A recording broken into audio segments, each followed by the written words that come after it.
Hello there, David Risley here with the Blog Marketing Academy. Today I want to talk and start a series with you talking about some of the habits that I see people doing when they're creating in their online business. And I want to start out today asking you a question. Have you ever seen the movie Shawshank Redemption? Now, you probably have, because it's a really, really popular movie. It's been out a really long time now. Fantastic movie. Quite frankly, it's hard to believe it was made 24 years ago now. It's crazy. Now, if you recall from that movie, Morgan Freeman's character was in prison, and he was afraid to actually leave prison. He saw what happened to some of his fellow prison mates when they were released. They were free from the structure of that prison environment, and they essentially lost themselves, and in some cases actually committed suicide. There was that sad scene where the old man was released from prison, felt completely lost. I remember the scene where he was like a bag boy or something in a grocery store, and he was just completely lost in the regular world without the prison rules, whereas in prison he was sort of a big deal. And ultimately, he ended up hanging himself. So I thought about that, and I saw some parallels to people who are trying or simply want to gain freedom from a traditional 9-to-5 job. While there are negatives to having a 9-to-5 job, the truth is that it's actually easier than trying to build a business.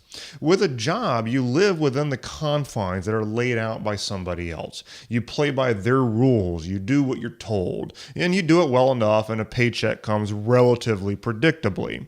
Now, there's a kind of order to that. It's an order that's laid out by somebody else. You don't get to make any of the rules. So there isn't that responsibility, though, of having to drive the ship. You don't have that responsibility. You just kind of do what you're told. Once you go into that uncharted territory of your own business, then you're on your own. You're like a pioneer again. All of a sudden, the rule book is gone, and you're the creator of your own rules. You have nobody to impose discipline on you but yourself. In many ways, the quest to go independent is a lot like that prisoner looking at the prospect of no longer having prison rules. The job, the job, imposes a sense of structure, and without that structure, we're on our own, and it doesn't always go well. Now, I'm not saying that having a job is like being in prison. I know that a lot of people do like their jobs, and that's great. However, there are a lot of people looking to get out of theirs because, in my line of work, I happen to deal with many who are trying to get out of their job. And in my position, so I see a lot of those guys. Now, for them, and perhaps yourself, the mission of starting and growing your own online business is motivated by that desire to step out of your 9-to-5 and ultimately do something where you're in charge and you can make the rules.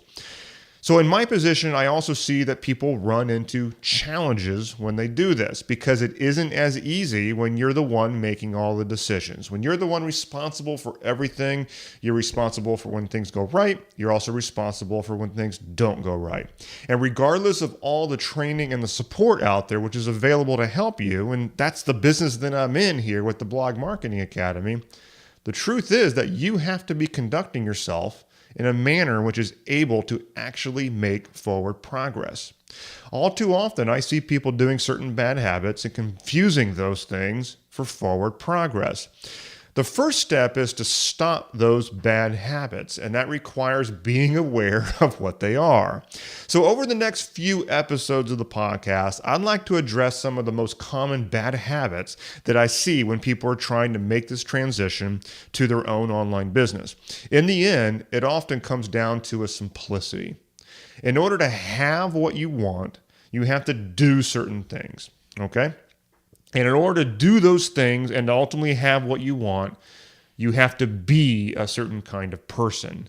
People like myself, because this is what I do for a living, I can show you what to do. However, you got to ask yourself this question. What does your future business require you to be in order to actually work for you?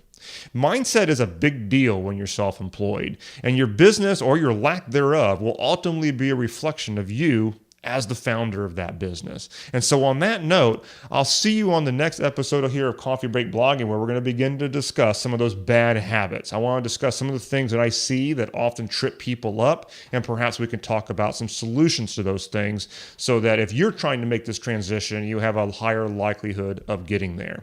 I'll see you then.